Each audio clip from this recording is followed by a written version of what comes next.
Hello বন্ধুরা, আজকে আমি একটা কেক ডেকোরেশন নিয়ে চলে এসেছি। তো প্রথমেই আমি কেকটাকে লেয়ার করে কেটে নিয়েছি, তারপরে একটা বেসের মধ্যে ক্রিম দিয়ে একটা লেয়ার দেওয়ার পরে এখানে আমি সুগার জল দিয়ে দিচ্ছি।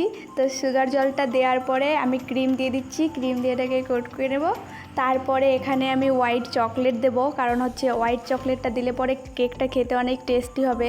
তো তারপরে হোয়াইট চকলেট দেওয়ার পরে সবগুলো লেয়ার আমি সেমভাবে করে দিয়েছি।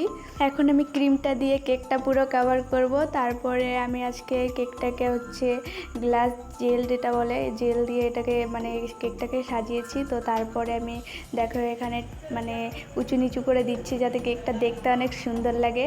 তারপরে এটা একটা নজেল, এই নামটা আমি জানি না। তো যাই হোক, এটা দিয়ে আমি উপরে একদম সব জায়গা দিয়ে এটা দিয়ে ডিজাইন করেছি, আর নিচের বর্ডারটাও আমি এই নজেলটা দিয়ে দিয়েছি। মানে এই নজেলটার ফুলগুলো অনেক সুন্দর লাগছিল দেখতে। তো তারপরে দেখো আমার কেকের ফাইনাল লুক। তো কেমন হয়েছে জানিও।